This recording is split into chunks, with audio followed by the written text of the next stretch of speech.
put up a fight against the Crimson Tide the last 2 years, like you said. Mm-hmm. And Alabama went on a late game run to beat Arkansas by 13 last year. You know, and now Arkansas is up to 16. Its highest ranking as Bert Belima, as I like to call him, became the head coach. There you go. It's hard. It's not hard to say Arkansas has a chance. It's a tough road start for freshman quarterback for Alabama, Jalen Hurts. He's entering the heart of SEC play, for the first time. But it's really impossible to predict Arkansas to actually win. I mean, A&M showed what a powerful running game and a mobile quarterback can do to Razorbacks defense. And the Arkansas running game isn't as powerful as it's been in recent years. And Alabama's defense is too good. I mean, Arkansas has scored 10.3 points per game against Alabama in the past 8 meetings. Wow, okay. It has the weapons to get the win to kick off a tough October stretch that continues with Tennessee and A&M the next 2 games. I don't really see this one all that close, neither does DC3PO. But DC3PO has Alabama 39, Arkansas 14, with a win probability of 93.9. All right, so Alabama, this one, go out there, do your thing, and keep it rolling. Here's another game of kind of what I see as like second tier in their conference teams, UCLA and Arizona State. A couple things go their way that, they could knock off what would be considered a Stanford or a Washington, those first-tier teams up there. This definitely has some Pac-12 implications. How does this one play out? Well, 10:30 Eastern, ESPN2, looking at last week, UCLA is probably a bit better than its 2-2 record indicates, and Arizona State's probably a bit worse than its 4-0 record indicates. Agreed. That's how things play out. UCLA blew out Arizona 45-24, and Arizona State stumbled 41-20 against USC. Josh Rosen, for UCLA, didn't have a great September, but, he threw for 350 yards and 3 touchdowns against the Wildcats, which means he's probably poised to do more damage this week against the Sun Devils, who continue to also have one of the nation's most soft pass defenses. They're giving up the most passing yards per game for the second year in a row. You throw in an injury to the Arizona State quarterback, Manny Wilkins, who is doubtful play, and it's really not hard to like the Bruins' chances, even on the road. I think UCLA wins this game probably pretty easily. DC3PO's got UCLA 33, Arizona State 23, with a 74.3 win probability. All right, okay, I like that. I tend to agree with DC3PO's predictions. AI and my brain, I guess, we're just linked somehow. Let's do another Pac-12. Washington State versus Stanford. This, to me, is a key game for Stanford, and it seems like all they do right now is play Pac-12 games. It's been a tough road right now for Stanford, I think, with the lack of talent and things that we've talked about in previous weeks. How does this one play out? Well, this is at the same time as UCLA, Arizona State, but on ESPN. And as we talked about last week, when Washington just put it to Stanford, Christian McCaffrey has never scored a touchdown away from Palo Alto. Yeah. Well, now he's home. So it's probably your best bet is to say that, put your money down that McCaffrey's going to score tonight. Washington State, blew up Oregon at home. Speaking of Oregon, they've got problems. They're probably going to lose to Washington again, for 4 in a row. But, Stanford, like we said, got just embarrassed in Seattle. And if Stanford wants any hope of winning the Pac-12 North, they need to rebound and win this game. Mm-hmm. Same thing for McCaffrey's Heisman Trophy hopes. I don't know if he doesn't get a win. I don't think he's got a shot. Washington's clearly a legitimate top 10 team. As we've talked about, Stanford showing that weakness along that offensive line. And to make it worse for them, their starting cornerbacks, Holder and Meeks, are probably not going to play again, which is bad news because Luke Falk at Wazoo, he's good. And Washington State is pass happy. I mean, they're averaging 387.5 passing yards per game. And last year, Wazoo could actually contain McCaffrey in a close win, and the Cougars are capable of giving the Stanford all it can handle. And I like Washington State a lot in this game. However, the DC3PO completely disagrees and thinks that Stanford wins 36-20 with an 85.7 win probability. Okay, well, maybe me and DC3PO aren't as linked as I thought we were. I see this game going much closer. Like you said, they're pass happy, and Stanford's lacking on that side right now. And Stanford, every game this year, it's very clear they're going to be in a battle, and it could go either way for them. So I think we're starting to see Stanford may not be what we thought they were. I mean, granted, we talked about it in the very beginning that they had holes, right?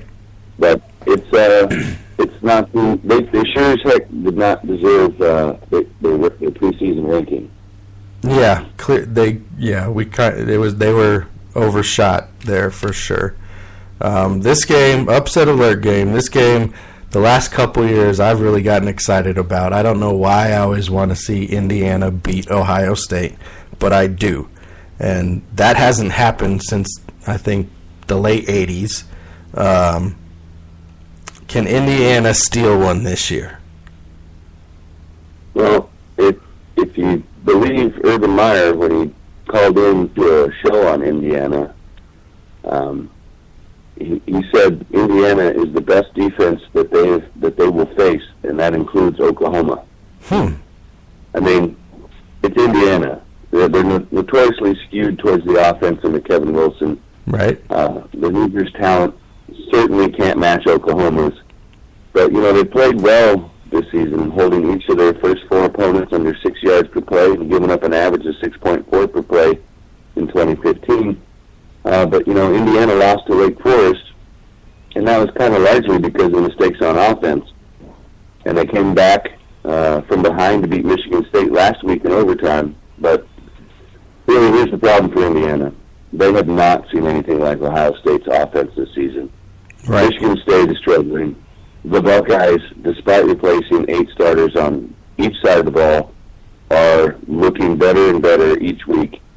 I mean, J.T. Barrett, Mike Weber, Dontre Wilson, and the funny thing, check this out about Curtis Samuel.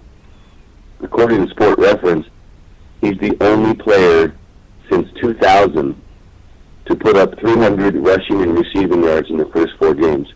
Huh.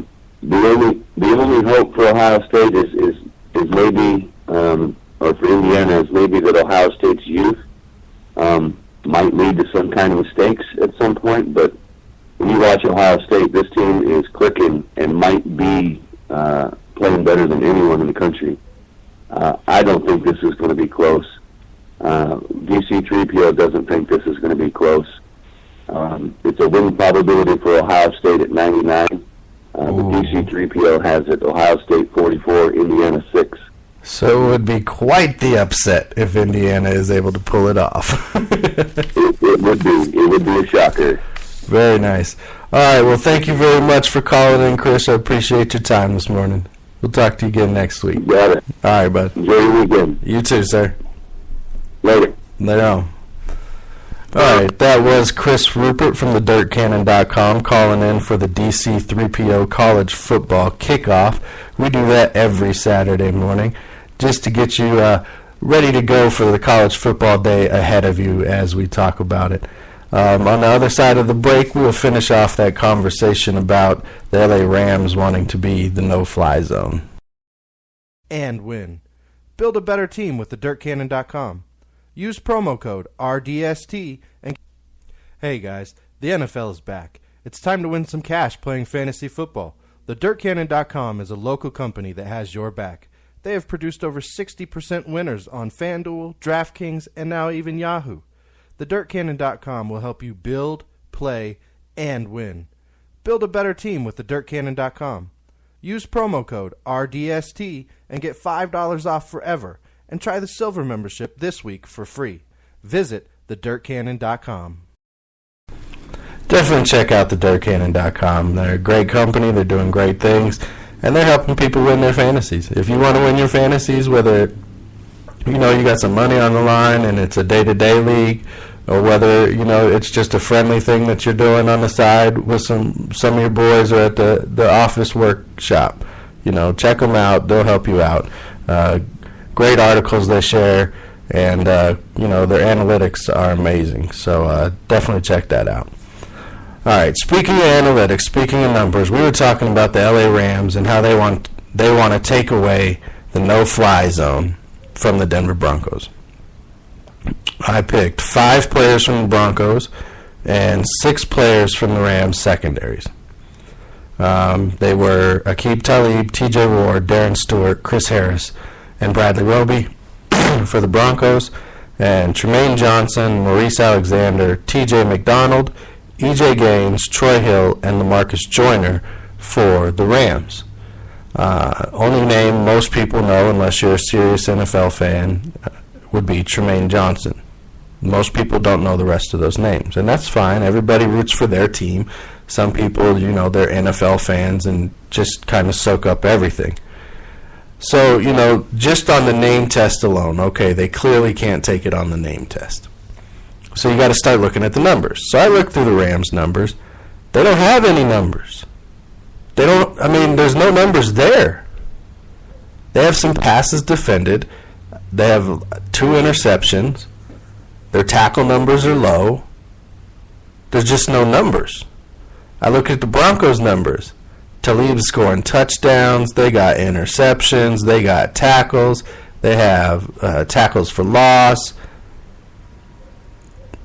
And as I was talking about, the front sevens really allow you to do those front groups, whoever they are, how many ever they contain at the time, depending on the set that you're running, really determine what those players are able to do. And both front sevens for these teams are very good. Aaron Donald is quite possibly the best interior, or playing the best interior defensive tackle in the NFL. Doesn't necessarily make him the best defensive tackle. He's playing the best defensive tackle. That's why you can get upsets like we were talking about in the previous segment. So no, I'm sorry, Rams, you don't have it. You're not playing at that level. Your defense is not playing at the level of the Denver Broncos. You can't have the no-fly zone. Come up with something else. Until you start putting up numbers like these boys here in Denver are putting up, you just can't have it. You want to take it? Go take it, but earn it. Don't just start talking about it, because right now you're not being about it. The numbers don't match up. You can't take the nickname away from the team that's actually doing it. Okay? Sorry, not going to happen. You've beat some players, you've beat some teams this year. You're doing well for yourself sitting at 3-1 when nobody really thought that was going to happen for you guys. And it's largely based on, well, I can't say largely based on, because you've been in some magical shootouts that don't make sense after the way you guys played in the first game. And with, your quarterback situation. So, no, you're not going to get the no-fly zone. That's going to stay with Denver. You might want to come up with something that involves Aaron Donald, because he's really what makes your defense go. Let's move on to, I saw this, Scott Van Pelt this week talked about it's getting ridiculous, the NFL penalizing players for their celebrations. And we've kind of talked about this and hit this on the show a couple times, and I have to agree with him 100%. I think there's double standards. It's very inconsistent, like everything they do with fines and flags as far as that goes, because they make all these objective rules where it's just like, yeah, that's how I think that's right. I'll throw a flag on that. And you can't get it back. You can't take it back. There's little to no accountability for these refs who just change the complete direction of a game by making silly calls. How can you have somebody like Antonio Brown do a dance, twerk in the end zone after a touchdown, get flagged for it and fined for it twice, but his former teammate here in Denver, Colorado, who plays for the Denver Broncos, Emmanuel Sanders, does the same dance, no flag, no fine? What's the point you're trying to make? So